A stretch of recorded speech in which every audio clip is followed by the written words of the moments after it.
Hey everyone, me Kevin here. Oh my gosh, I absolutely cannot believe what Congress is up to. And usually it's not a surprise what's happening in Congress because they're all just hating on each other and things just don't go right. Look, let me give you a quick background as to where we stand and what just changed because it's big news. So, first things first, we know that Joe Biden is trying to get his $1 to $1.2 trillion hard infrastructure package done.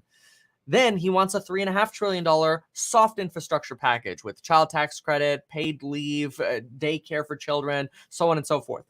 Now, what's been a challenge is the pricing for that $3.5 trillion package. And that pricing has now been negotiated tentatively down to a range of about $1.8 trillion to about $2.5 trillion at the high end now. So we've really shaved that $3.5 trillion infrastructure package down a lot.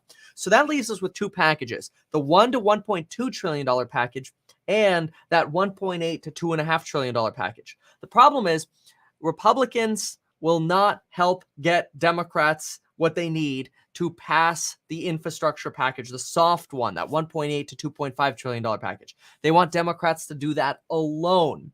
That means Democrats have to use the budget reconciliation maneuvers. Problem is, budget reconciliation is something that is going to take probably 3 to 4 weeks to actually use. At the same time, we're hitting a debt ceiling crisis in literally 2 weeks.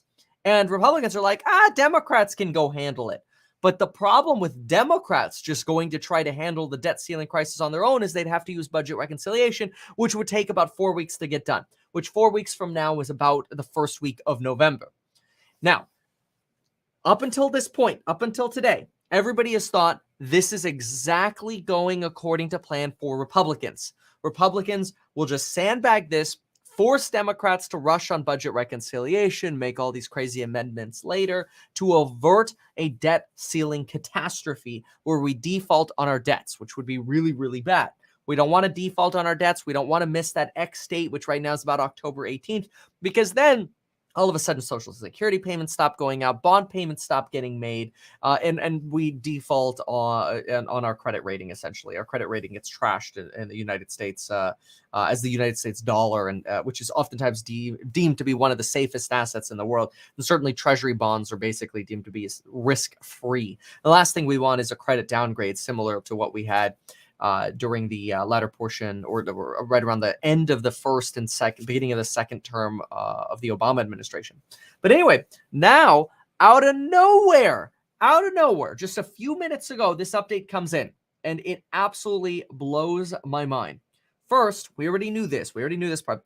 Senate Majority Leader Chuck Schumer is planning to hold his vote on whether to basically suspend the debt ceiling until December of 2022. We already respect Republicans are planning to block that from going through. But, and this is the big thing, this is massive, I can't believe this, Senate GOP leader, who's the minority leader in the Senate, Mitch McConnell, is floating a short-term increase in the debt limit that would last through November.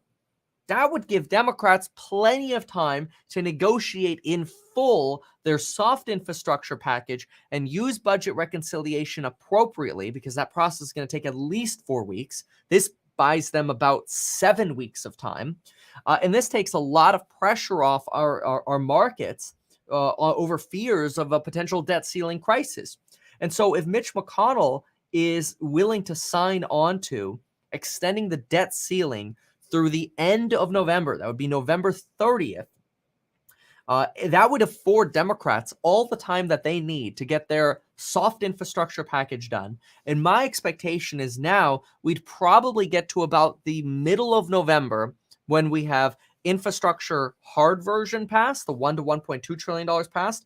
We'll have the $1.5 to $2.5 trillion soft infrastructure passed. And with that, we'll probably incorporate a longer change, more solid change of raising the debt ceiling probably for another year, kicking the can down the road to the end of 2022.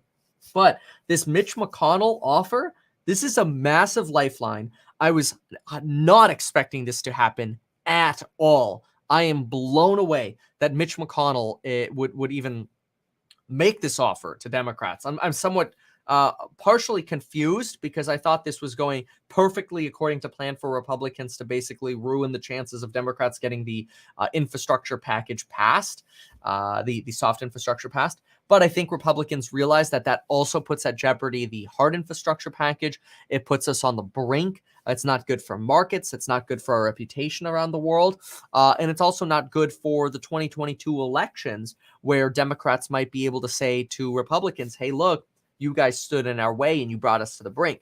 Remember what Elizabeth Warren said yesterday. Warren said yesterday, hey, look, we're willing to raise the debt ceiling ourselves using budget reconciliation. Just please get out of our way and don't filibuster. Filibuster refers to blocking the end of a vote. Remember, you need 60 votes in the Senate to get most things done. And the reason for that 60 vote is not actually 60 votes to pass. It's still 51 votes to pass a bill. It's 60 votes, though, to actually end the debate on bills, which basically means that the debate goes on forever. A bill can get filibustered, and it basically means the bill would never get passed. This shift by Mitch McConnell is huge.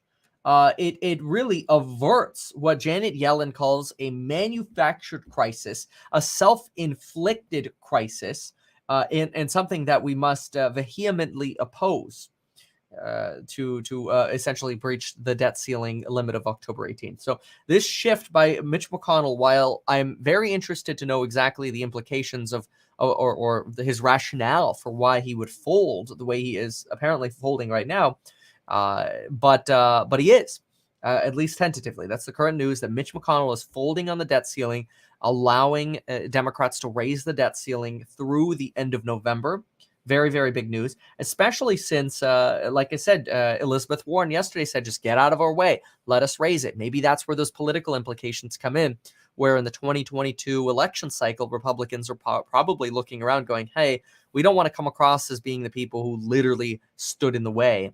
Let's just give them a little bit more time and not have that as a target on our back for when we go to running a 2022 campaign. So, folks, this is incredible. I expect this to be very well received in markets, although it may not reflect very quickly because we've really just kicked the can down the road is what we've done. But it's better than going to the brink, right? Let's go to the day chart here on the 10-year Treasury. So looking at the 10-year Treasury on the day chart, we've actually had a little bit of a tick up here on the 10-year Treasury. So this is all today. And we've been bouncing around the sort of 1.52 level. What we went as low as about 1.514. This news broke about within the last 10 minutes here. So we haven't seen clear changes in action here on 10-year treasuries. So pretty stable here. Let's see if we have any kind of action in the S&P 500. Affirm, by the way, doing really, really well. Yeah, S&P 500. Yeah, I mean, it's hard to pinpoint. Technically, the news broke here at 10:52 while we were already on a tentative downside, but it looks like we started getting a substantial push of volume about 10 minutes after that, around 11:02, and now we're sort of on an uptrend. So I think it's taking a hot minute for markets to recognize what's happening here, but this is very good news. I'm very happy to see this. I do think it's going to slow down infrastructure negotiations, but it does remove a very big and bad negative catalyst for markets. And in my opinion, it's entirely possible that we end up seeing these indices start going positive again. Yeah, look at this. NASDAQ just turned positive. Russell small cap and recovery stock here, mostly still down 1.0%. But look at that. S&P just went positive.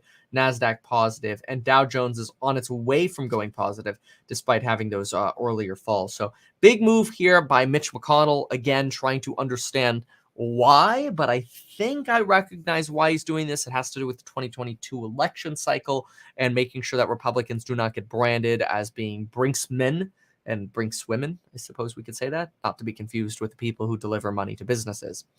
But anyway, big news from Mitch McConnell. Thank you so much for watching this update. Really appreciate you watching this. If you watched it live or recorded, make sure to get life insurance. Link down below in as little as 5 minutes by going to metkevin.com/life. And folks, we'll see you in the next one. Thanks so much.